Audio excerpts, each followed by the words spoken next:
Hello friends, IAS PCS study के इस online platform पे आपका स्वागत है। दोस्तों, मैं आपको पीटी 365 पढ़ा रहा हूँ।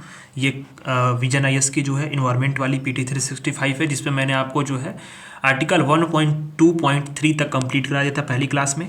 आज दूसरी क्लास है इसकी, और इसमें मैं पढ़ाने जा रहा हूँ आपको जो है आर्टिकल 1.2.4 से, यानी कि guidance on the children rights and environment. ठीक है, तो सुर्खियों में क्यों रहा है कि जो यूएन की राष्ट्र बाल अधिकार समिति है, यूएनसीआरसी, जैसे आपने पढ़ा होगा ह्यूमन राइट कमीशंस। ठीक है, यूएन का ह्यूमन राइट कमीशन होता था यूएनएचआरसी। ठीक है, यूएनएचआरसी। उसी तरह से बाल अधिकारों के लिए, यानी बालकों के लिए, बच्चों के लिए, उनके अधिकारों के लिए जो है यूएनसीआरसी बना। ठीक है, इसने जो है एक बाल अधिकारों पे, यानी कि जो चिल्ड्रंस के राइट्स हैं और पर्यावरण पे उनसे क्या प्रभाव पड़ता है, पर्यावरण के निम्नीकरण का, जलवायु परिवर्तन का, जो जैव विविधता की हानि का, उस सारी चीज़ों पे क्या किया है, एक मार्गदर्शन जारी किया है। ध्यान देना, गाइडेंस जारी किया है। ठीक है, ये कोई रिपोर्ट नहीं है, गाइडेंस है।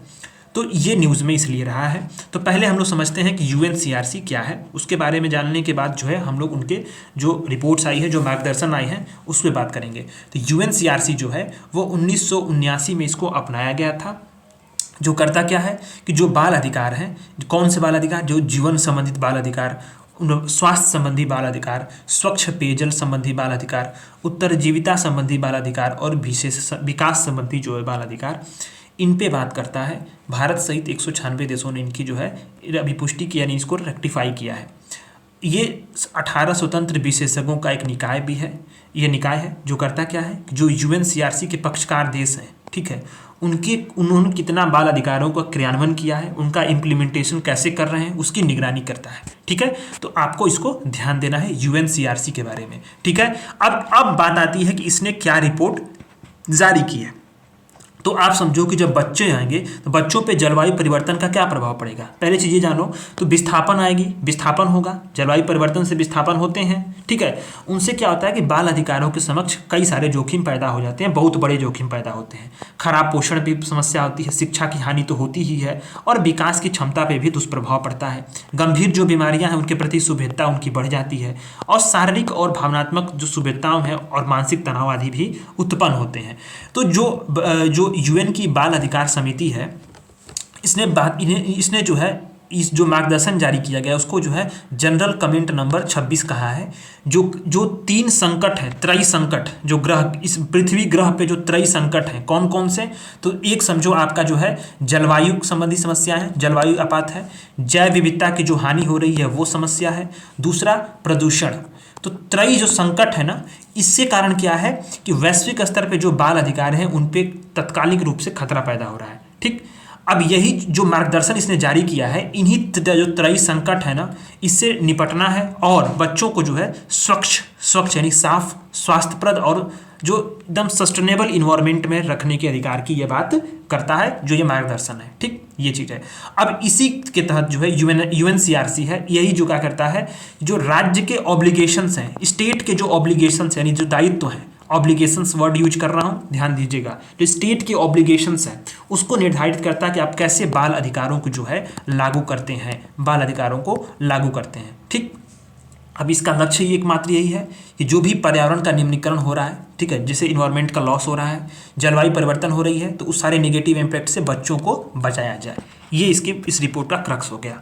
ठीक है, तो पहला आर्टिकल कंप्लीट, कोई दिक्कत नहीं। दूसरे जो इनिशिएटिव्स हैं उस पर चलते हैं। तो ये बात आती है कि कुछ अदर इनिशिएटिव्स भी लॉन्च हुए अप्रैल से लेकर के दिसंबर मंथ के बीच में, जो न्यूज में रहे, यूपीएससी के पॉइंट ऑफ व्यू से इंपॉर्टेंट्स हैं। यूपीएससी ऐसे जो इनिशिएटिव्स होती है उस पर फोकस करती है। तो हम लोग समझेंगे कि ऐसे इनिशिएटिव्स क्या है। तो पहला इनिशिएटिव है global greenhouse gas watch, GGGW, triple GW, 3GW। ठीक है, global greenhouse gas watch. तो आपको ध्यान देना कि इसने शुरुआत किसने की है। यहाँ शब्द पे ध्यान दीजिएगा, मैं इस पे रेखांकित कर रहा हूँ कांग्रेस शब्द।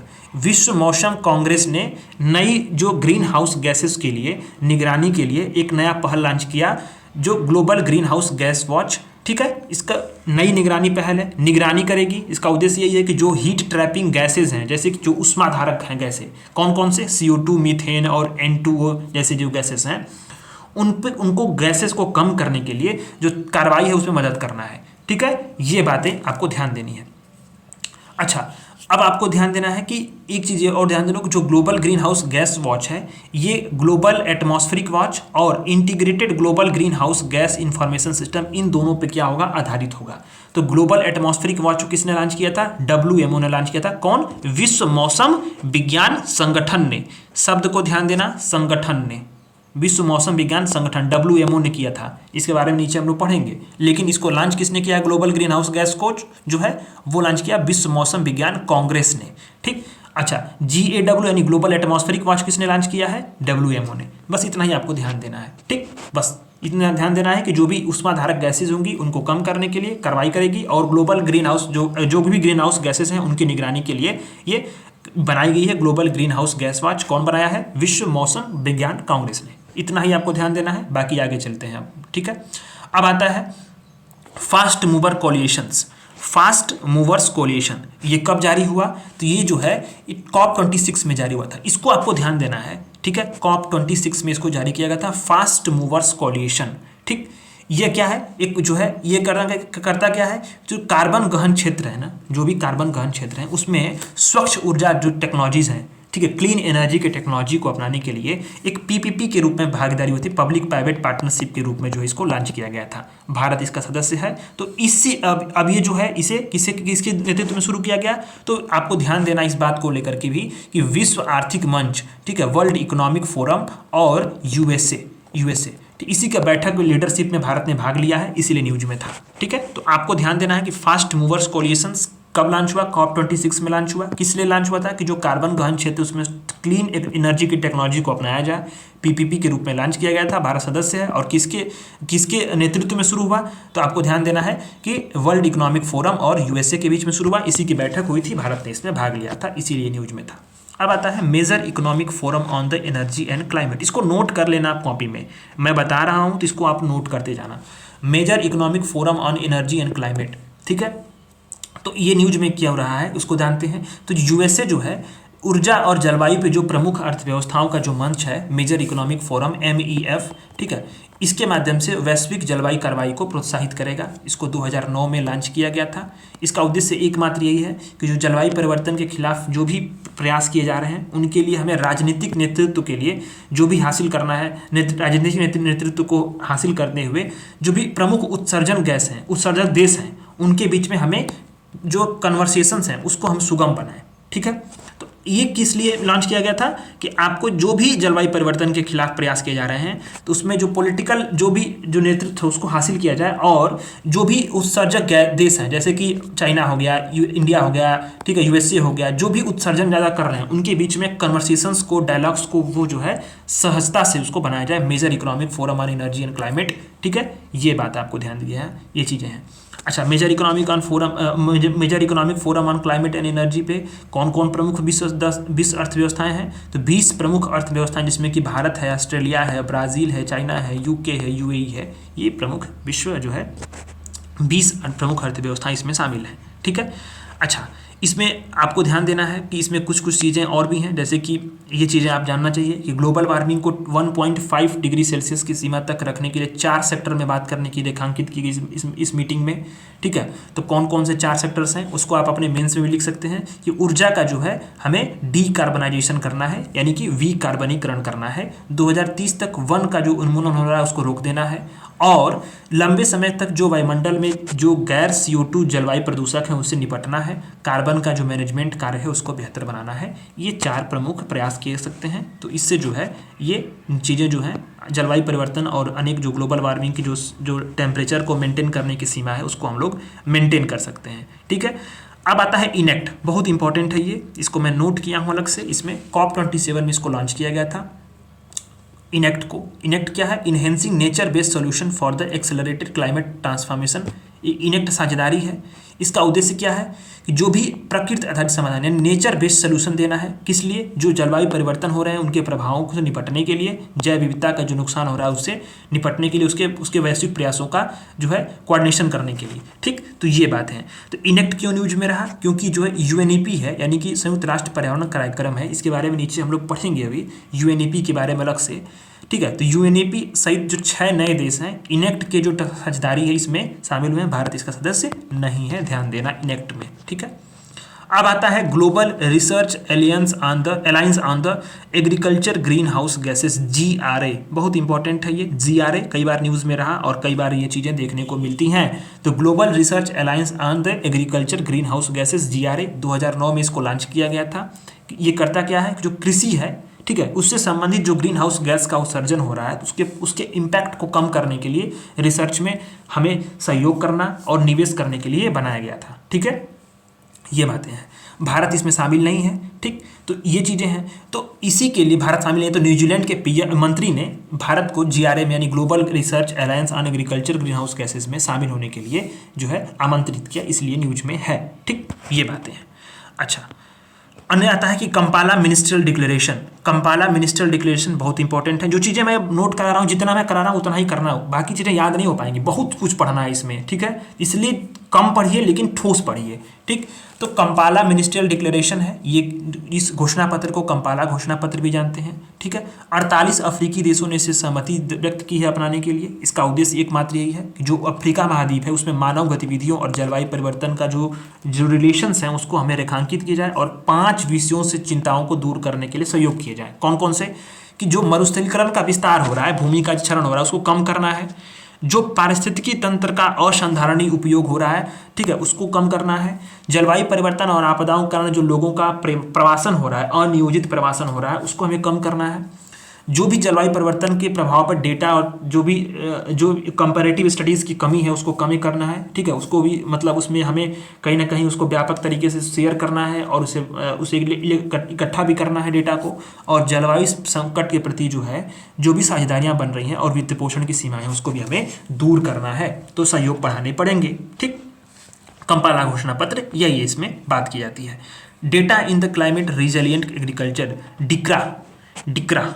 ठीक है, तो इसको आपको पढ़ना है कि डेटा इन the climate resilient agriculture, DICRA, ये क्या है, एक डिजिटल पब्लिक गुड्स है। डिजिटल पब्लिक गुड्स पे G20 में जो बैठक हुई थी, इस पे जो है UPSC ने 2023 में सवाल पूछ चुका है। तो ये इंपॉर्टेंट है। डिजिटल पब्लिक गुड्स क्या होते हैं, ऐसे साधन होते हैं जो क्या करें, जो डिजिटली रूप से उपलब्ध रहेंगे और वे सार्वजनिक संपत्ति के रूप में कार्य करते हैं। इसका उपयोग जो है अन्य सेक्टर्स या अन्य लोग जो है लेकर के बेसिक बुनियादी जरूरतों के रूप में इस्तेमाल करते हैं। ठीक है, तो अभी ध्यान देना आपको कि इसको जो है UNDP और नाबार्ड ने इससे समझौता ज्ञापन पे हस्ताक्षर किया है।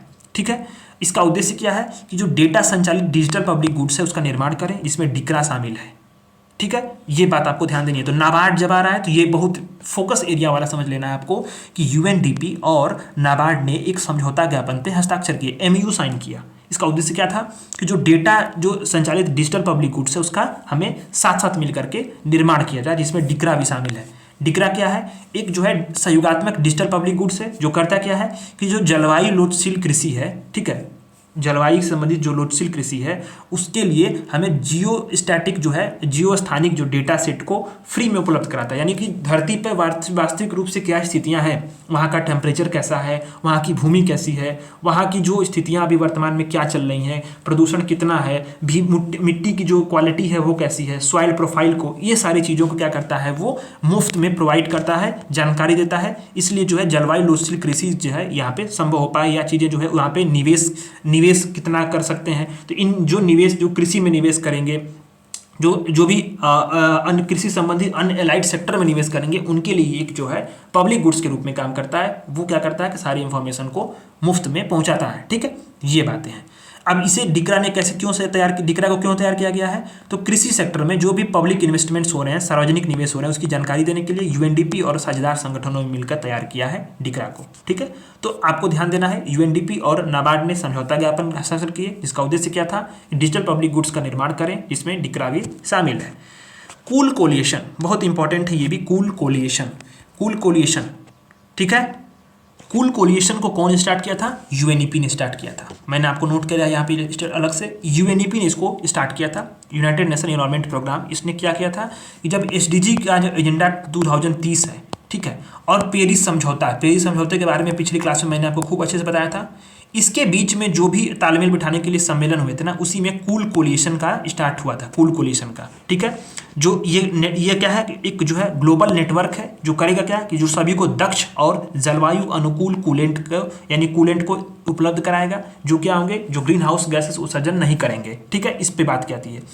तो अभी आपको ध्यान देना है कि इंटरनेशनल सोलर अलायंस, अंतर्राष्ट्रीय सौर गठबंधन जो इंडिया वाला है, इसने जो है ये क्या गया, कूल कोलिशन नेटवर्क का भागीदार है, ये आपको ध्यान देना है, इसीलिए मैंने इसको यहाँ पे अलग से नोट किया। ठीक है, तो जो कूल कोलिशन ने इसको एक रिपोर्ट जारी की, इसलिए ये न्यूज में है कि कूल कोलिशन ने रिपोर्ट कौन जारी की, keeping it chill, how to meet cooling demands while cutting emissions. इसने जो है इसी के शीर्षक से ग्लोबल कूलिंग वॉच रिपोर्ट 2023 को जारी किया है। तो आपसे सवाल ये पूछ सकता है कि ग्लोबल कूलिंग वॉच रिपोर्ट जो है वो किसने जारी किया, तो कूल कोलिशन ने जारी किया। कूल कोलिशन का गठन कब हुआ था, कि जब यूएनईपी ने गठन किया था। कब, जब एसडीजी का जो एजेंडा 2030 है और पेरिस समझौता है उसके बीच में तालमेल बिठाने के लिए सम्मेलन हुआ था, उस वक्त जारी हुआ था। जो ये करता क्या है कूल कोलिशन, कि जलवायु के अनुकूल और दक्ष जो है ये हमें शीतलन को उपलब्ध कराता है, शीतलन को ये उपलब्ध कराता है। ठीक है, तो आपको इतना ही ध्यान देना है। FAO एक्शन प्लान 2022-25, ठीक है, 2022 से 25 के बीच में। तो जो यूएन का जो FAO है यानी कि संयुक्त राष्ट्र खाद्य और कृषि संगठन ने जलवायु परिवर्तन पर FAO रणनीति के लिए कार्य योजना शुरू की है। इसने इस FAO ने रणनीति को 2022 में मंजूरी दी थी, जिसमें जो है खाद्य प्रणालियों के विकास पर बल दिया गया, जो सतत हो, समावेशी हो, आघात को जो आघात जो भी जलवायु परिवर्तन संबंधी या मौसम संबंधी आघात हो रहे हैं उसको सह सके और जलवायु परिवर्तन के अनुकूल।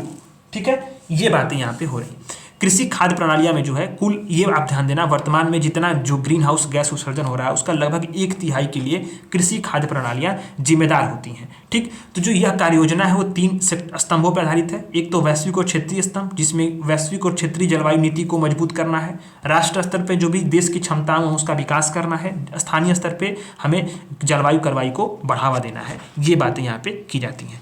CCPI 2024 climate change performance index. ठीक है, तो आपको ध्यान देना है, वैश्विक CCPI 2023 में भारत ने 7वां स्थान हासिल करके रैंकिंग में सुधार कर लिया। ठीक है, तो आपको सबसे बड़ी सवाल ये पूछेगा कि CCPI यानी क्लाइमेट चेंज परफॉर्मेंस इंडेक्स किसने जारी किया, तो जर्मन वॉच नामक संस्था ने इसे जारी किया। जो करता क्या है, ये CCPI जलवायु जो संरक्षण प्रदर्शन है उस पर के लिए एक स्वतंत्र निगरानी साधन है। 4 श्रेणी में आकलन करता है कि ग्रीन हाउस गैस उत्सर्जन कितना हुआ, नवीकरणीय ऊर्जा का उपयोग और जलवायु नीति। ठीक है, तो शीर्ष पे कोई देश नहीं है, आपको ध्यान देना है। तो भारत का स्थान क्या है, 7th है। ठीक है, पिछले साल 8 था, अब इस साल 7th है। ठीक, जो जर्मन वॉच है वैश्विक जलवायु जोखिम सूचकांक भी जारी करता है, तो इसको नोट कर लेना आप 2 चीज़ों को। पहले तो जो है क्लाइमेट चेंज परफॉर्मेंस इंडेक्स किसने जारी किया, जर्मन वॉच जो है वैश्विक जलवायु जोखिम सूचकांक भी जारी करता है। भारत की रैंकिंग क्या है, 7th है। 4 इसका श्रेणी है, यानी ग्रीन हाउस गैस उत्सर्जन, नवीकरणीय ऊर्जा उपयोग और जलवायु नीति, इन चीज़ों को नोट कर लेना। कॉपी में जब तक आप नोट करके शॉर्ट में अगर आप लिखोगे नहीं ना, या लिख याद नहीं करोगे तो भूल जाओगे, कंफर्म भूल जाओगे। ठीक है, तो नैरोबी डिक्लेरेशन पे आते हैं। तो पहला जो है अफ्रीका जलवायु शिखर सम्मेलन 2023 नैरोबी घोषणा पत्र जारी करने के साथ समाप्त हो गया। इसमें $100 अरब का वैश्विक जलवायु के लिए वित्त प्रतिबद्धता यानी फाइनेंस के प्रति प्रतिबद्धता व्यक्त की गई है, और जो बहुपक्षीय वित्तीय प्रणालियां उसमें सुधार की मांग की गई है। ठीक है, ये बातें यहाँ पे नैरोबी डिक्लेरेशन में की गई है। अदीस अबाबा डिक्लेरेशन बहुत इंपॉर्टेंट है ये भी। ठीक है, तो यह घोषणा पत्र जो है पर्यावरण पर 19वां जो अफ्रीकी मंत्री स्तरीय सम्मेलन हुआ था 2023, इसमें लाया गया था। इथोपिया के अदीस अबाबा में इसको आयोजित किया गया था, इसलिए इसका नाम पड़ गया अदीस अबाबा डिक्लेरेशन। करेगा क्या है कि जलवायु परिवर्तन, प्लास्टिक प्रदूषण, समुद्री संरक्षण और जो भूमि क्षरण है उस पर जो भी प्राकृतिक संसाधनों की जो संबंधित कार्रवाइयाँ होंगी उसको प्रायोरिटी यहाँ पे दी जाएगी। 54 अफ्रीकी देशों ने इस पर हस्ताक्षर किए हैं। तो यानी इसमें ध्यान इस पे देना है कि कहाँ आयोजित किया गया था, तो इथोपिया के जो है अदीस अबाबा में इसको आयोजित किया गया था। जो जलवायु परिवर्तन, प्लास्टिक प्रदूषण, समुद्री संरक्षण, भूमि क्षरण और जो इनसे संबंधित जो प्राकृतिक संसाधनों संबंधित कार्रवाइयाँ होंगी इसमें ये प्राथमिकता दी गई है। अदीस अबाबा डिक्लेरेशन में 54 अफ्रीकी देशों ने हस्ताक्षर किए हैं। ठीक है, चीज़ें यहाँ पर आपको कन्फर्म हो गई होंगी। अब आता है C40 क्या है, C40 जो है आप समझो दुनिया के जो प्रमुख शहर हैं उनके 100 महापौर होते हैं, मेयर होते हैं, मेयर का एक नेटवर्क है, वैश्विक नेटवर्क है। दुनिया के जो प्रमुख 100 जो शहर हैं उनके 100 मेयर्स का वैश्विक नेटवर्क है, जो क्यों इकट्ठा हुए हैं कि जलवायु परिवर्तन का सामना करने के लिए। ठीक है, तो 6 शहर भारत के भी हैं, आपको ध्यान देना 6 शहर भारत में भी हैं, जिसमें कि जो राष्ट्रीय राजधानी क्षेत्र दिल्ली है, एनसीआर दिल्ली, एनसीआर मुंबई, चेन्नई, कोलकाता, बेंगलुरु, अहमदाबाद, ठीक है, ये बातें यहाँ पे हैं। तो अभी आप जो न्यूज में रहा कि C40 जो सिटीज़ हैं उसके प्रति जो बेंगलुरु शहर की प्रतिबद्धता के अनुसार जो इसमें बेंगलुरु क्लाइमेट एक्शन प्लान प्रस्तुत किया गया, ठीक है। इसमें कौन कौन सी बात की गई, तो सिटी ऑफ लेक प्रोजेक्ट और 3I मॉडल को भी यहाँ पे चर्चा की गई। जो दिल्ली के जो 3I मॉडल है, इसमें समावेशन है, प्रोत्साहन है, नवाचार, इस सब सारी बातों पे यहाँ पे इसको केंद्रित किया गया है। और यह इलेक्ट्रिक वाहनों पर केंद्रित है 3I मॉडल, ठीक है। इसमें इलेक्ट्रिक वाहनों की बात की गई है और इसी तरह से सिटीज ऑफ लेक प्रोजेक्ट भी बात की गई। तो C40 आपको जानना है ये क्या है, दुनिया के जो 100 महापौर हैं उनका एक वैश्विक नेटवर्क है। अब आते हैं global greenhouse gas monitoring infrastructure, ये बात आपको ध्यान देनी है। Global greenhouse gas monitoring infrastructure में क्यों ध्यान देनी है, GGMI, ठीक है। किसने लॉन्च किया, विश्व मौसम विज्ञान संगठन ने। क्यों लॉन्च किया कि जो है कि वैश्विक ग्रीन हाउस गैस का निगरानी करने के लिए एक इंफ्रास्ट्रक्चर को लॉन्च किया, जो करेगा क्या कि पृथ्वी पर तापमान बढ़ने वाले जो प्रदूषक होंगे उनको मापने के लिए बेहतर तरीके उपलब्ध कराएगा और तथ्यों साक्ष्यों पे एक रणनीति और नीति निर्माण का ये मदद करेगा, ठीक, ये बातें हैं।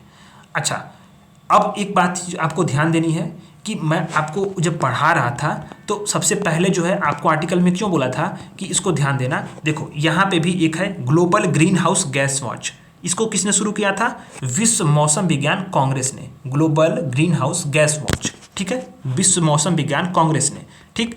और ये जो आपका लास्ट वाला है global greenhouse gas monitoring infrastructure, इसको किसने लॉन्च किया है, विश्व मौसम विज्ञान संगठन ने, ठीक है। तो दोनों के बीच में बारीक अंतर है, कंफ्यूज ना होना, प्लीज आपको नोट करना है, इसको नोट करके इसको नोट करना और नोट करने के बाद बार बार देखना, क्वेश्चंस आएंगे तो गलत नहीं होना चाहिए, ये ऐसे ही फंसाने वाले प्रश्न यहाँ पे यूपीएससी प्रीलिम्स पूछ देगा, ठीक है। तो आपको ध्यान देना इसमें। अब हम लोग आते हैं अपने तीसरे वाले आर्टिकल्स की तरफ 1.3 पे, जिसमें पहला आर्टिकल है कार्बन क्रेडिट ट्रेडिंग स्कीम, ठीक है, कार्बन क्रेडिट ट्रेडिंग योजना। तो पहले तो हमें ये जान लेता है कि कार्बन क्रेडिट ट्रेडिंग योजना में ये क्या चीज़ें आती हैं और कार्बन बाजार क्या है। इसके बाद जो है ये कार्बन क्रेडिट ट्रेडिंग योजना क्यों न्यूज में रही, ये देखते हैं हम लोग। तो आपको जानना पहले ये चीज़ है कि कार्बन बाजार क्या है। कार्बन बाजार एक ऐसी व्यापारिक प्रणाली है जहाँ क्या होता है कि कार्बन क्रेडिट या भत्ते जो होते हैं वो खरीदे या बेचे जाते हैं, ठीक है। तो कैसे खरीदे जाते हैं, तो यहाँ आपको ध्यान देना है कि देखो आपका मान लो उत्सर्जक A उत्सर्जक B है, ठीक है। अब ये करेगा क्या कि मान लो उत्सर्जक A ने जो है इतना अधिक जो है कि अपना ग्रीन हाउस गैस को इमिशंस किया, जो क्या है कि जो मानक है उससे अधिक है, ठीक। तो वो उसके भरपाई के लिए जो है जिसने जो उत्सर्जक B है ना उसने कम किया, ठीक है, उसने कम उत्सर्जन किया, तो वो जितना जो है आप समझो कि 1 टन कार्बन डाइऑक्साइड की जो है ये इस मानक बनाया गया है, इसी के आधार पे जो है कहीं ना कहीं जो है एक जो कार्बन क्रेडिट का जो है व्यापार होता है, ठीक। तो वो क्या करेगा, वो जो है इनको कार्बन क्रेडिट बेचेगा, ठीक। और जो जिसने अधिक उत्सर्जन किया है ना उसने जो है वो कार्बन क्रेडिट जो है उसको खरीद करके जो है वो उत्सर्जन ट्रेडिंग सिस्टम ऐसे ही काम करता है। और इसी तरह से कार्बन बाजार में जो है ये होता क्या है कि जो भी अपना जो ऑब्लिगेशंस होते हैं ग्रीन हाउस गैसेस के उत्सर्जन की भरपाई के लिए, तो वे कार्बन बाजारों का उपयोग करते हैं। ये काम कौन कर सकता है, तो कंपनियां और व्यक्ति दोनों कर सकते हैं, ठीक है। तो यहाँ ध्यान देना कि जो कंपनी होगा और व्यक्ति दोनों ग्रीन हाउस गैसेस का जो उत्सर्जन होगा वो उसकी भरपाई के लिए कार्बन बाजार का उपयोग करता है, ठीक है। तो इसमें जो सबसे अधिक उत्सर्जन करेगा वो करेगा क्या कि वो जो है वो जो कम उत्सर्जन करने वाले जो देश होंगे उनसे कार्बन क्रेडिट को खरीदेगा, ठीक। वे ऐसा ग्रीन हाउस गैस उत्सर्जन को हटाने या कम करने वाली जो संस्थाएं उनसे कार्बन क्रेडिट की खरीद करके करते हैं, ठीक है। ये बात ध्यान देना। ये कार्बन क्रेडिट क्या है, व्यापार योग्य परमिट है जो वायुमंडल से कम किए गए या हटाए गए जो या संचित किए गए 1 टन कार्बन डाइऑक्साइड या किसी अन्य ग्रीन हाउस गैस के बराबर होता है। 1 टन मानक बनाया गया है, उसी पे जो है क्रेडिट जारी होते हैं। और जो अधिक उत्सर्जन करेगा वो अपने जो है भरपाई कैसे करेगा, कार्बन बाजार से क्रेडिट को खरीद करके। और जो कम उत्सर्जन करेगा वो क्या होगा, वो क्रेडिट बेचेगा। तो जो खरीदेगा उसको क्या होगा, घाटा होगा। यानी जो अधिक उत्सर्जन करेगा तो उसको क्या होगा, उसको घाटा होगा। जो कम उत्सर्जन करेगा उसको लाभ हो रहा है क्योंकि उसको जो है क्रेडिट बेचने से उसके बदले में उसको जो है उसको पैसे मिल रहे हैं, ठीक है, उसको जो है लाभ मिल रहा है। तो ऐसे में जो वैश्विक ग्रीन हाउस गैस उत्सर्जन है, ठीक है, इसको हतोत्साहित करने के लिए कि कार्बन बाजार का, कार्बन उत्सर्जन ट्रेडिंग का सिस्टम को बनाया गया कि जो देश हो वो क्या करें कि कार्बन उत्सर्जन में यानी ग्रीन हाउस गैस के उत्सर्जन में वो जो है अपनी कटौती करें, और ये हतोत्साहित करने के लिए एक प्रकार की प्रणाली इसको बनाई गई। ठीक है, इसको शुरुआत कब की गई थी? तो क्योटो प्रोटोकॉल में की गई थी 1997 में। इसको आपको ध्यान देना है। ठीक, तो ठीक इसी तरह से आपको ये चीज देखना है कि न्यूज में क्यों रहा कि जो भारत में कि जो केंद्रीय विद्युत मंत्रालय है इसने कार्बन क्रेडिट ट्रेडिंग योजना में सुधार की घोषणा कर दी। कार्बन क्रेडिट ट्रेडिंग योजना में तो सीसीटीएस जो है, कार्बन क्रेडिट ट्रेडिंग योजना कब शुरू हुई थी भारत में? तो 2023 में शुरू हुई थी। इसके तहत किया क्या गया कि जो कार्बन क्रेडिट ट्रेडिंग बाजार है उसको स्थापित करने का प्रावधान किया गया। ठीक, ये बात है, बस इतना ही आपको ध्यान देना है, बस इतना ही आपको ध्यान देना, बाकी चीज़ें आप आगे बढ़ो। तो इसमें ये बात ये की गई है कि जो पहले क्या था सीसीटीएस में, जब 2023 में शुरुआत हुआ था तो इसमें एक चीज़ ये थी कि अब इसमें क्या था कि जो राष्ट्रीय संचालन समिति थी, यानी कि इसमें राष्ट्रीय संचालन समिति कौन थी? Indian carbon market governing board. ठीक है, इसमें कौन अध्यक्ष था? विद्युत मंत्रालय का सचिव, और जो वन और पर्यावरण जलवायु मंत्रालय के जो सचिव थे इसकी जो है को अध्यक्षता करते थे। ठीक, तो करती क्या थी ये समिति? जो Indian carbon market governing board था, ये समिति करती क्या थी कि भारतीय कार्बन बाजार का जो कार्य था उसको गवर्न करती थी, उसको देखरेख काम करती थी। ठीक, अच्छा, ये व्यवस्था बनाई गई। अच्छा, इसके साथ साथ बनाया गया कि जो ऊर्जा दक्षता ब्यूरो है, ब्यूरो ऑफ एनर्जी एफिशिएंसी जो है, ठीक है, ऊर्जा दक्षता ब्यूरो ये क्या करेगा कि कार्बन बाजार का जो है प्रशासक का काम करेगा। यानी ये प्रशासक कौन होगा? ऊर्जा दक्षता ब्यूरो होगा। ये हम ध्यान देना आपको, शासित कौन करेगा, गवर्न कौन करेगा? जो है राष्ट्रीय संचालन समिति करेगी। प्रशासक कौन होगा? एडमिनिस्ट्रेटर जो कौन होगा? ऊर्जा दक्षता ब्यूरो होगा, जो उत्सर्जन में कमी के लिए लक्ष्य निर्धारित करेगा, कार्बन क्रेडिट प्रमाण पत्र जारी करेगा और कार्बन जो सत्यापन एजेंसी उसको मान्यता देगा। ठीक, रेगुलेशन का कार्य कौन करेगा? केंद्रीय विद्युत विनियामक आयोग, और रजिस्ट्री कौन करेगा? ग्रिड कंट्रोलर ऑफ इंडिया करेगा। ठीक है, ये बातें हैं। तो इंडियन कार्बन मार्केट के लिए जो रजिस्ट्री कौन करेगा? वो ग्रिड कंट्रोलर ऑफ इंडिया करेगा। तो ये इसका जो है पूरा ढांचा था। इसमें सुधार क्या किया गया? सुधार यह किया गया कि जो ऊर्जा दक्षता ब्यूरो है वो क्या करेगा? जो ब्यूरो ऑफ एनर्जी एफिशिएंसी मानकों को विकसित करेगा और ऑफ सेट जो तंत्र है उसके तहत जो भी परियोजनाएं हो रही है उसको पंजीकृत भी करेगा। सीसीटीएस के तहत जो है, इस जो संशोधित सीसीटीएस है उसमें जो ब्यूरो ऑफ एनर्जी एफिशिएंसी है, ठीक है, वो करेगी क्या कि ऊर्जा दक्षता ब्यूरो की कार्बन क्रेडिट को मान्य भी करेगा। पहले सिर्फ इसको सत्यापन करने की बात थी, यानी इसको वैलिडेट भी करने की बात करेगी, यानी वेरिफिकेशन के साथ साथ क्या करेगा? वैलिडेट भी करेगा। ठीक है, ये बातें हैं। अच्छा, अब यहाँ बात की है कि जिन संस्थाओं के लिए जो सीसीटीएस परियोजना लागू बाध्यकारी नहीं है उन्हें भी अपनी जो डीकार्बोनाइजेशन की जो परियोजनाएं हैं उनको पंजीकृत कराने के लिए अनुमति मिल गई है, और कार्बन क्रेडिट को उत्पन्न करने की अनुमति मिल गई है। ठीक है, स्वेच्छा से अगर चाहें तो अगर आप ये कार्बन क्रेडिट प्रमाण पत्र ये खरीद सकती हैं। ये बातें यहाँ पे की गई हैं। ठीक है, तो सुधार इसमें जो किया गया है वो चीज़ें आपने जान ली। अब आता है इसमें कि कुछ अन्य सुर्खियाँ ये थी कि यूएनडीपी ने नेशनल कार्बन रजिस्ट्री जारी की।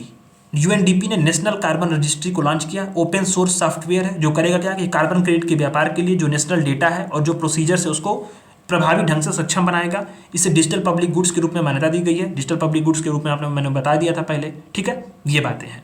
तो जो यह रजिस्ट्री होगी वो कार्बन क्रेडिट के व्यापार को सुगम बनाएगी और कार्बन बाजार के विकास को बढ़ावा देगी। ठीक है, ये बात आपको ध्यान देना है। पेरिस समझौते का जो आर्टिकल 6 है वो देशों को जो एनडीसीज है, यानी कि नेशनल स्तर पे जो भी डिटरमाइन जो कंट्रीब्यूशंस हैं, ऊपर आपने पढ़ा, मैंने कल की क्लास में जो पिछले वाली क्लास थी, जो क्लास नंबर पहली है इसकी, उसमें मैंने जो एनडीसीज के बारे में बेहतरीन तरीके से जानकारी दी है। तो एनडीसीज में जो तय किए गए उत्सर्जन कटौती लक्ष्य होंगे उनको प्राप्त करने के लिए एक दूसरे से सहयोग की अनुमति भी देता है। कौन? पेरिस समझौते का आर्टिकल 6। अब आता है मिशन लाइफ। मिशन लाइफ को कौन लॉन्च किया है? मैंने आपको पहले क्लास में बताया था। पर्यावरण, वन और जलवायु परिवर्तन मंत्रालय ने मेरी लाइफ देखिए ऐप को लॉन्च किया। ठीक है, मेरी लाइफ ऐप। ठीक, ये क्यों लॉन्च किया? जलवायु परिवर्तन से जो निपटने में युवाओं की भागीदारी हो रही है, कौन सी युवाओं की जो भागीदारी है उसको प्रोत्साहित करना है और उसे आसान यानी सुगम बनाना है। ठीक है, तो जो ये चीज़ें हैं, पहले मिशन लाइफ के बारे में जानते हैं, इसका उद्देश्य क्या है, फिर इसके बाद में जो न्यूज में था उसको थोड़ा सा और डिटेल में समझेंगे। तो मिशन लाइफ जो है ये वैश्विक जन आंदोलन है। पहली बार बात की गई कि जो पर्यावरण संरक्षण के लिए जनता को इसमें शामिल की जाए। तो वैश्विक जन आंदोलन है मिशन लाइफ, भारत के नेतृत्व का है, जो पर्यावरण की रक्षा के लिए, संरक्षण के लिए व्यक्तिगत और सामूहिक कार्रवाई को बढ़ावा देता है। COP26 में इसको प्रधानमंत्री ने ग्लासगो में इसको प्रस्तुत किया था। नोडल मंत्रालय इसके लिए कौन है? पर्यावरण, वन और जलवायु परिवर्तन मंत्रालय है। उद्देश्य इसका यही है कि जो मिशन लाइफ है उसको वास्तविकता में बदली जाए, स्पष्ट तौर पर दिखे। 2022 से 27 तक जो है पर्यावरण की रक्षा के लिए कम से कम 1 अरब भारतीयों को और वैश्विक नागरिकों को इसमें लामबंद कर देना है, यानी जन समूहों को, जनता को, आम लोगों को पर्यावरण संरक्षण से जोड़ने के लिए मिशन लाइफ प्रोग्राम जो है यहाँ पे चलाएगा। इसमें 80% गांव और शहरी निकायों तो जो है 80% गांव शहरी निकायों को जो है हमें भारत ने लक्ष्य रखा है कि 2028 तक हमें इसको पर्यावरण के अनुकूल बना दिया जाएगा। ठीक है, ये बातें हैं। व्यक्ति और समुदायों को जो ऐसी जीवन शैली को अपनाने के लिए प्रेरित करना है मिशन लाइफ के थ्रू, जो क्या हो, जो नेचर के अनुकूल हो, यानी हमें नेचर के विपरीत नहीं जाना है। ठीक, अच्छा, इसके लिए जो व्यक्ति भी ऐसी जीवन शैली अपनाएगा उसको प्रो प्लैनेट पीपल का, यानी triple P, pro planet people, यानी उल्टा हो जा रहा है यार मैं खुद कंफ्यूज हो रहा हूँ। प्लैनेट पीपल, ठीक है, इसका ट्रिपल पी का यहाँ पे दर्जा दिया जाएगा। मिशन लाइफ के 7 थीम है, इसको नोट कर लेना। ये सवाल क्योंकि मैं देख रहा था, मॉडल आंसर्स देख रहा था, एक क्वेश्चन से भी जाना इसके, उसमें ये मिशन लाइफ के 7 थीमों पे पूछा था। ठीक है, तो 7 थीम कौन से हैं? ऊर्जा की बचत करना है, मैंने इसको हाईलाइट कर दिया। पानी, सिंगल यूज प्लास्टिक, संधारणीय जीवन शैली, कम से कम अपशिष्ट का उत्पादन, स्वस्थ जीवन शैली और ई अपशिष्ट, 7 इसके थीम है। ठीक, एक बात है। अच्छा, अब एक बात यहाँ पे ध्यान देनी है कि इसके लिए कार्यान्वयन तंत्र क्या होगा। तो कार्यान्वयन तंत्र यह है कि मंत्रालयों, विभागों द्वारा ठोस कार्रवाई की जाएगी। 75 कार्रवाइयों की एक जो सूची तैयार की जाएगी मिशन लाइफ से, और प्रमुख प्रदर्शन संकेतकों की पहचान की जाएगी और इसके कार्यों को प्रभावी रूप से आकलन किया जाएगा। लाइफ जो है मिशन लाइफ का डैशबोर्ड का निर्माण किया जाएगा। ठीक है, ये बातें हैं। अब कौन कौन से मंचों पे लाइफ की स्वीकृति मिल चुकी है? तो इन सारे मंचों पे लाइफ की स्वीकृति मिल चुकी है, ध्यान आपको देना है, इसमें बहुत बार पढ़ लेना। तो अब आते हैं कि जो मिशन लाइफ जो है, इससे संबंधित न्यूज क्या था कि पर्यावरण, वन और जलवायु परिवर्तन मंत्रालय ने मेरी लाइफ ऐप को लॉन्च किया। जो तथ्य यह है कि जो जलवायु परिवर्तन है उस पर युवाओं की भागीदारी को हमें प्रोत्साहित करना है और उसे सुगम बनाना है। ठीक है, ये बातें हैं। 5 विषयों के तहत जो है ये बात की गई थी। तो वही जो नीचे आपको बताया था, इसमें ऊर्जा बचाओ, जल बचाओ, सिंगल यूज प्लास्टिक को कम करो, जो सस्टेनेबल फूड जो प्रणाली है उसको अपनाओ और स्वस्थ जीवन शैली को अपनाओ। 5 जो है ये विषय हैं इसके। ठीक, ये बातें हैं। अच्छा, प्रमुख जो सुर्खियां हैं इससे संबंधित कौन सी हैं, तो वो ध्यान देना है आपको। तो इसमें ध्यान आपको ये देना है कि एक EIACP एक प्रोग्राम है, एक परियोजना है। ठीक है, किसके द्वारा? पर्यावरण, वन और जलवायु परिवर्तन के द्वारा फंडेड एक परियोजना है। यह जो मिशन लाइफ के अनुरूप जो भी केंद्रीय सेक्टर की योजनाएं और उसमें से उप योजनाएं हैं, जो करती क्या है कि पर्यावरण का अलग अलग जो पहलू हैं उस पर सूचनाओं का संग्रहण करती है, विश्लेषण करती है और प्रसार को सुगम बनाती है, जागरूकता बढ़ाती है, क्षमता निर्माण करती है और जो भी संधारणीय गतिविधियां उसको प्रोत्साहित करती है। ठीक, EIACP, ठीक है, environmental information awareness capacity building and livelihood programme है। ठीक, तो रायपुर स्थित जो EIACP कार्यक्रम केंद्र ने लाइफ की प्रतिबद्धता दिशा में एक रिकॉर्ड बनाया। 12.3 लाख अधिक लोगों ने पर्यावरण संरक्षण के प्रति प्रतिबद्धता व्यक्त की। इसलिए ये न्यूज में था, इंपॉर्टेंट है, इसको भी ध्यान देते रहना, गलत मत करना। ठीक है, अब इसमें हाँ एक चीज़ और भी है कि इसमें जो इसके 2 घटक हैं, कौन सा? पर्यावरण शिक्षा कार्यक्रम और पर्यावरण अनुसंधान और विकास कार्यक्रम। चीज़ों को बस एक बार देख लेना, गलती नहीं होगा। ठीक, याद नहीं करना, इतना तो याद हो भी नहीं पाएगा किसी से, बट इन सेंस की एक बार एक नज़र आप पढ़े रहेंगे तो सवाल आने पे गलत नहीं होंगे।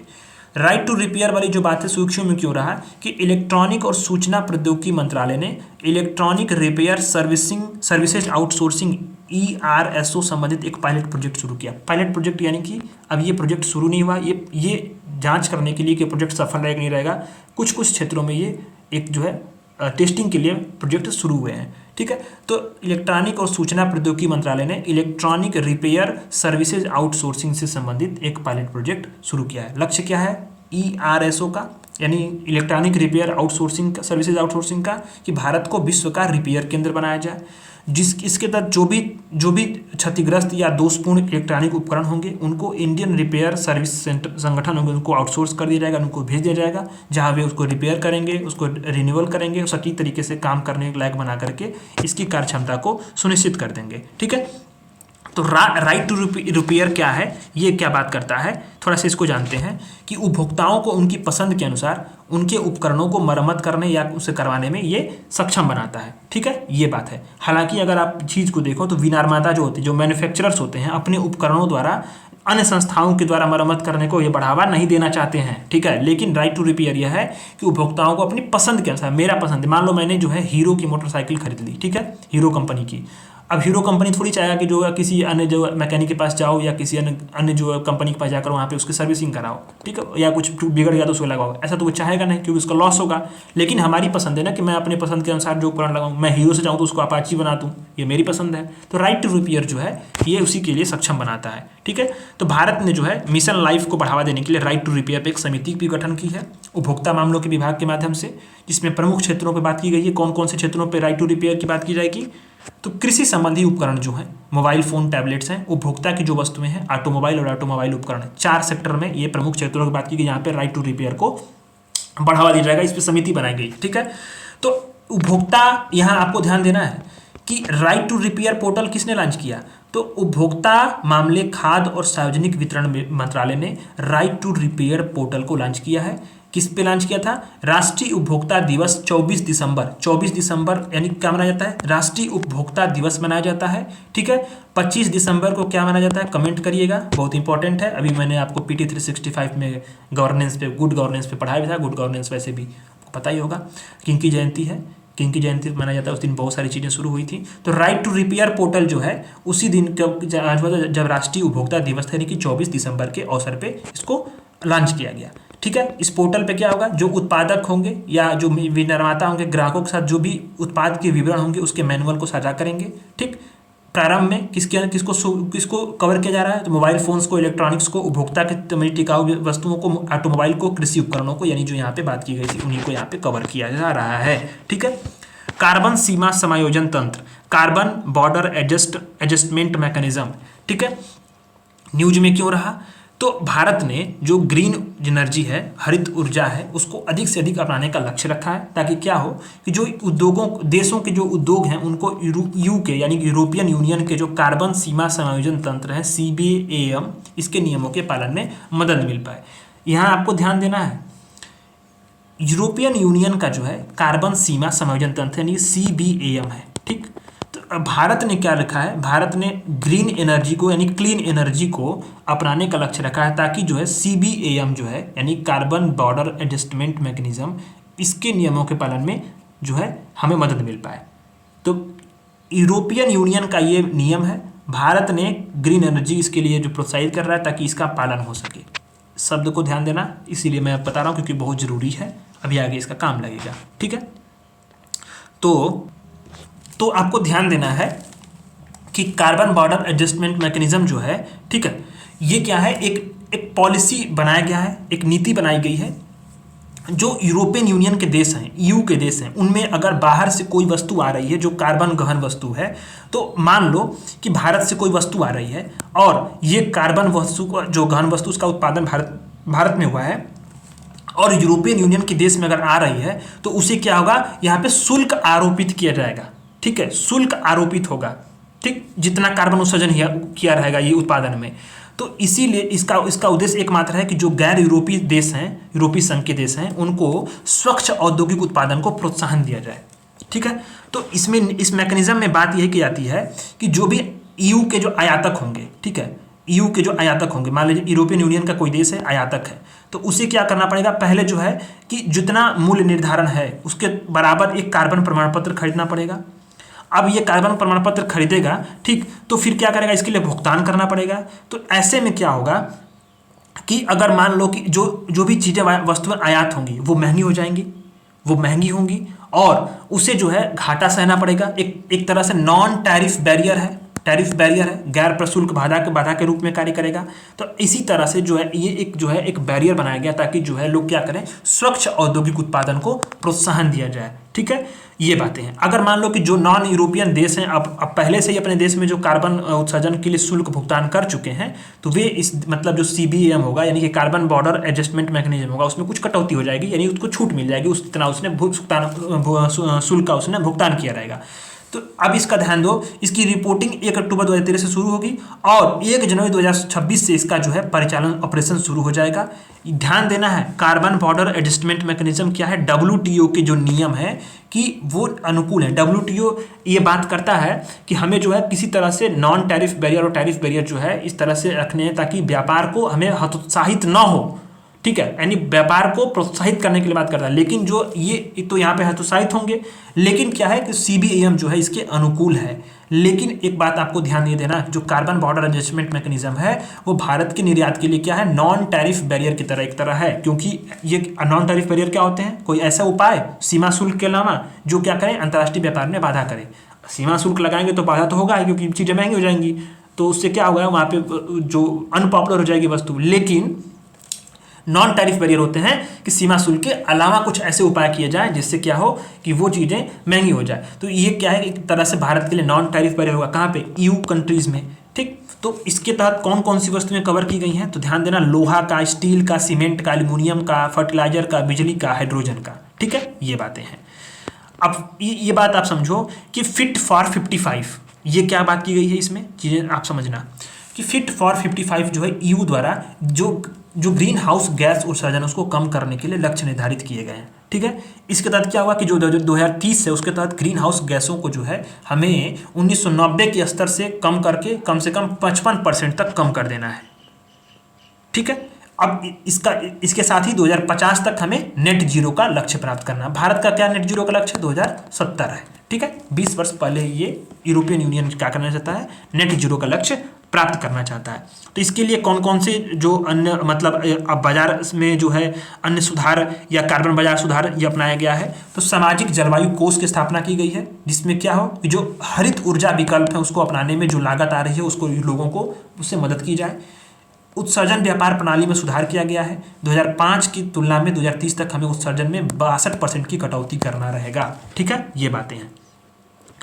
तो ये कैसे काम करता है ये आपने देख ही लिया होगा। जैसे मान लो आपूर्तिकर्ता ये है, ठीक, खरीदार ये है, तो खरीदार ये है और ये क्या है यहाँ पे कि जो ऐसे आपूर्तिकर्ता जो EU के सदस्य नहीं है, ठीक, तो जो खरीदार होगा वो आयात करने के लिए CBM प्रमाण पत्र खरीदेगा, ठीक। अब ये चीज़ें हैं, तो इससे क्या होगा कि जो व्यापार जो होगा ना कहीं वो यह सुनिश्चित करेगा कि जो हमें जो उन ऐसी वस्तुओं का इस तरह से उत्पादन हो ताकि वो कार्बन उत्सर्जन न कर सकें, और हमें इससे जो है एक चीज़ तो मिलेगी कि स्वच्छ औद्योगिक उत्पादन को प्रोत्साहन मिलेगा। तो भारत ने इसी के लिए जो है ग्रीन एनर्जी को अधिक से अधिक अपनाने का लक्ष्य मिला ताकि जो है हमें व्यापार घाटा न सहना पड़े और कार्बन सीमा जो है संयोजन तंत्र को पालन हो पाए, ठीक, ये बातें हैं। अच्छा, अन्य सुर्खियां में न्यूज क्या रहा, जो यूरोपियन यूनियन है इसने अपना ग्रीन डील इंडस्ट्रियल प्लान को प्रस्तुत किया। ग्रीन डील इंडस्ट्रियल प्लान, इसमें क्या प्रस्ताव किया गया कि एक हमें सरल विनियामकी फ्रेमवर्क बनाना है जो वित्त तक जल्दी पहुंच सुनिश्चित कर सके, कौशल में वृद्धि कर सके और यूरोपियन संघ के जो व्यापार नेटवर्क है उसमें हमें सुधार कर सके। इसके लिए नेट जीरो इंडस्ट्री एक्ट भी लाया जाएगा, ठीक है, और नेट जीरो इंडस्ट्री एकेडमीज भी स्थापित की जाएंगी। इसके लिए बात की गई। तो ग्रीन डील इंडस्ट्रियल प्लान किसका है, यूरोपियन यूनियन का है। अब आता है जलवायु के लिए ऋण स्वैप। गैबॉन जो है अफ्रीका का देश है, गैबॉन, इसने अफ्रीका के सबसे बड़े डेप्ट फॉर नेचर स्वैप की घोषणा की है। इसका मूल्य कितना है, $500 मिलियन है। जो डेप्ट फॉर नेचर स्वैप क्या है, जलवायु के लिए तो समझो एक प्रकार का ऋण स्वैप है, जिसमें होता क्या है कि कोई ऋणी देश होगा अपने जो उसका एक्सटर्नल डेट यानी कि किसी अन्य देश से उसने उधार लिया है उसका विदेशी मुद्रा में भुगतान नहीं करेगा, बल्कि अपने ही देश में जो जलवायु परियोजनाएं होंगी उनके फाइनेंस के लिए स्थानीय मुद्रा में भुगतान करेगा, ठीक। तो ये जो ऋण दिया रहेगा और ऋण लिया रहेगा उसके बीच में आपसी सहमति और शर्तें उन्हीं के अनुसार ये होता है। सबसे पहला उपयोग किसने किया था, लैटिन अमेरिका ने 1980 में किया था, ठीक है। अभी आपको 2023 में इक्वाडोर ने जो है दुनिया का सबसे बड़े डेप्ट स्वैप के लिए महासागरों का संरक्षण के लिए जो है हस्ताक्षर किए थे। भारत अभी तक किसी भी ऐसे डेप्ट स्वैप में शामिल नहीं हुआ है। अन्य देश जो है ब्राजील, मेडागास्कर, फिलीपींस ऐसी चीज़ों को वो अपना चुके हैं। तो इसमें होता क्या है, आप समझो कि ऋणदाता है और ऋण देश है, इसका कुछ जो सॉवरेन डेप्ट होगा तो मान लो कि इसका ऋणदाता देश होगा वो क्या करेगा, कुछ ऋण इसका माफ कर देगा। क्यों माफ करेगा, तो आप समझो कि जो ऋणी देश होगा वो ऋण के भुगतान से बचने के लिए कोई दूसरा फंड अपनाएगा या मान लो कि उसने कोई स्थानीय मुद्रा में भुगतान किया और ये क्या किया, जलवायु संबंधी परियोजना में उसने जो है इन्वेस्ट किया, तो जो ऋणदाता देश होगा वो आंशिक रूप से इसके कुछ ऋण को माफ कर देगा या उसका जो है उसके बीच में अपने जो तय शर्तें होंगी वो अपने कार्य करेंगे। ठीक है, तो ये आपको ध्यान देना है। गैबॉन ने अफ्रीका के सबसे बड़े डेब्ट फॉर नेचर स्वैप की घोषणा की, $500 मिलियन का। दुनिया का सबसे बड़ा जो है डेब्ट स्वैप कौन है, इक्वाडोर है। किस लिए, महासागरों के संरक्षण के लिए। अब आता है reduction of the green house gas emission from the ships. जो आईएमओ है, अंतर्राष्ट्रीय समुद्री संगठन, इसने पोतों से जो जहाजों से जो भी ग्रीन हाउस गैस उत्सर्जन हो रहा है उसमें कमी लाने के लिए रणनीति को अपनाया है। ठीक, इस रणनीति को समुद्री पर्यावरण संरक्षण जो समिति है उसके 80 जो सदस्य था उसमें अपनाया गया था। ये आईएमओ की महत्वपूर्ण समिति है। कौन सी, समुद्री पर्यावरण संरक्षण समिति। ठीक, तो आपको ध्यान देना है कि पोत परिवहन द्वारा एक सेकेंड, कौन कौन से ग्रीन हाउस गैस का उत्सर्जन होता है, तो ये ध्यान हो कि इसकी मानव जनित जो ग्रीन हाउस गैस उत्सर्जन उसमें 2.89 किससे होता है, जलवायु जो पोत होंगे, जो शिप्स होंगी उससे होता है। इसमें प्रमुख कौन से हैं, कार्बन डाइऑक्साइड होगा, ब्लैक कार्बन होगा, नाइट्रोजन ऑक्साइड होगा और नाइट्रस ऑक्साइड होगा। ये चार जो हैं प्रमुख जो ग्रीन हाउस गैसेज होती हैं वो इसमें उत्सर्जित होती हैं। तो प्रमुख प्रावधान इसमें क्या किया गया है कि हमें किया गया कि ग्रीन हाउस गैस उत्सर्जन में हमें कमी करना है। 2030 तक हमें इसमें 40% CO2 को उत्सर्जन में कमी कर देना है। 2050 तक net zero green house gas emission के लक्ष्य को प्राप्त करना है। टेक्नोलॉजी को अपनाना है जिसमें क्या हो कि जिसमें ऊर्जा जो हो लगभग शून्य उत्सर्जन करने वाली विकल्पों को ये आए इसमें, और इसकी पंचवर्षीय समीक्षा होगी, यानी इसकी जो समीक्षा कब होगी, 2028 में होगी। ठीक है, तो ये रणनीति जो अपनाई गई है आईएमओ द्वारा ग्रीन हाउस गैसेस उत्सर्जन में जो जहाज है उससे कमी लाने के लिए, इसकी समीक्षा कब होगी, 2028 में होगी। ठीक, ये चीज़ें यहाँ पे इंपॉर्टेंट हैं। जो जहाज और पोत होते हैं उसके उत्सर्जन को कम करने के लिए कुछ अन्य प्रयास भी हुए हैं। तो पत्तन परिवहन और जलमार्ग मंत्रालय ने ग्रीन जो बंदरगाह है उसके निर्माण के लिए हरित सागर दिशा निर्देश जारी किए हैं, जिसको मैंने आपको विजन आईएएस के मंथली मैगजीन में पढ़ाया था। भारत जो है आईएमओ के ग्रीन वाइज 2050 प्रोजेक्ट के तहत पहला देश है चुना जाने वाला। मैरीटाइम विजन 2030 में एक संधारणीय समुद्री क्षेत्र की परिकल्पना की गई है। इसको आप मेंस में भी सब चीज़ें लिख सकते हैं। और आपको ध्यान देना है, इसको मैंने आपको मंथली मैगजीन में कराया था कि कुछ बंदरगाहों को हाइड्रोजन हब के रूप में विकसित किया जाएगा, जहां क्या होगा कि 2030 तक हमें ग्रीन हाइड्रोजन का मैनेजमेंट करना, स्टोरेज करना और प्रोडक्शन करने में इसको सक्षम बनाया जाएगा। भारत के कुछ ऐसे 4 या 6 जो है ये पत्तन चुने गए थे। ठीक है, मंथली मैगजीन में मैंने पढ़ा था, उसको देखना एक बार। केंद्र सरकार ने 2030 तक देश को ग्रीन पोत परिवहन का वैश्विक केंद्र बनाने का लक्ष्य भी शुरू किया है, और इसके लिए जो है जो पत्तन परिवहन और जलमार्ग मंत्रालय ने green tug transition programme GTTTP भी शुरू किया है। ठीक है, अभी विश्व में कुछ अन्य पहल भी हुई हैं, तो उसको बस पढ़ लेना है, इसको याद मत करना, याद होगा भी नहीं, भूल जाओगे सब। जो मेन चीज़ है उसको ध्यान देना, इसको पढ़ लो एक बार कि ग्रीन पोर्ट के डेवलपमेंट के लिए क्लाइड बैंक घोषणा पत्र अपनाया गया, भारत इसका हस्ताक्षरकर्ता नहीं है। संधारणीय समुद्री परिवहन के लिए वित्त पोषण गोलमेज पहल की गई है, किसके द्वारा, आईएमओ के द्वारा, यूरोपियन पुनर्निर्माण विकास बैंक के द्वारा और विश्व बैंक के द्वारा। ठीक है, वैश्विक समुद्री प्रौद्योगिकी सहयोग केंद्र बनाया गया यूरोपियन यूनियन और आईएमओ के द्वारा। आईएमओ केयर फाउंडेशन प्रोजेक्ट चलाया गया। ठीक है, तो ये आपको ध्यान देना है, बाकी चीज़ें छोड़ दो, उतना याद नहीं हो पाएगा और ये उतना डीपली यूपीएससी भी नहीं जाएगा, जानता है कि मनुष्य का दिमाग है, कोई कंप्यूटर थोड़ी ना है। तो आईएमडी और क्राइस्ट यूनिवर्सिटी ने भारत में, ठीक है, national framework for climate service पे एक कार्यशाला के दौरान जलवायु रिसर्च में, ठीक है, सहयोग के लिए एक जो है एमओयू को लॉन्च किया, एमओयू को हस्ताक्षर किया। किसने लॉन्च किया, आईएमडी ने और क्राइस्ट यूनिवर्सिटी ने। किस लिए, भारत में national framework for climate services के लिए, NFCS के लिए, ये जो एक कार्यशाला के लिए जलवायु के अनुसंधान के क्षेत्र में एक एमओयू पे हस्ताक्षर किया। ठीक है, तो NFCS को जानते हैं थोड़ा सा, इसके बाद हम लोग समझेंगे अन्य चीज़ों को। तो NFCS से पहले थोड़ा सा हमें GFCS को जान लेना है। तो NFCS क्या है कि जो नेशनल ग्लोबल फ्रेमवर्क, जो मतलब national framework for climate services होता है, उसी तरह से जो पहले, उसके पहले क्या हुआ था कि global framework for climate services, ये जलवायु का जो विश्व जलवायु सम्मेलन 3 था उसमें लॉन्च किया गया था IWMO के द्वारा, इसका समन्वय किया जाता है। ठीक है, तो विश्व के जो अलग अलग देश हैं, सरकार हैं, संगठन है, उन लोगों ने मिलकर के GFCS को स्टार्ट किया, GFCS को। ठीक है, global framework for climate services, Bharat इसका संस्थापक सदस्य है। इसका उद्देश्य एकमात्र था कि जलवायु स्मार्ट सोसाइटी का हमें विकास करना है। तो ठीक GFCS के तर्ज पे अन्य देशों ने जो है NFCS को लॉन्च किया। ठीक है, तो आपको ध्यान देना है कि भारत ने जो है NFCS को इसी के आधार पर, GFCS के आधार पर प्रस्तावित किया है। 2 अन्य देश कौन से हैं, स्विट्जरलैंड, चाइना, जर्मनी, UK, इन लोगों ने भी NFCS लॉन्च कर चुके हैं। ठीक है, अब करेगा क्या, यह उद्देश्य इसका क्या होगा कि जो विज्ञान आधारित जलवायु निगरानी करेगा, पूर्वानुमान सेवाओं को सृजन करेगा, हमें उपलब्धता कराएगा, डिस्ट्रीब्यूशन उपयोग को मजबूत करेगा। ठीक है, ये सारी चीज़ें यहाँ पे करेगा जो भी आप यह बात की जा रही है जलवायु सेवाएं। ठीक है, एनएफसीएस, भारत का जो एनएफसीएस है वो जो ऊर्जा के क्षेत्र में, स्वास्थ्य के क्षेत्र में, आपदा जोखिम के संबंध में, कृषि का सुरक्षा, जल व अन्य चीज़ों के बारे में ये बात करेगा। ठीक है, तो ये चीज़ें होंगी। अब आईएमडी जो होगा, ठीक है, आईएमडी इंडियन मेट्रोलॉजिकल डिपार्टमेंट, ये एनएफसीएस के लिए नोडल एजेंसी होगा। इसके कार्यान्वयन के लिए ये चीज़ें आपको ध्यान देनी है।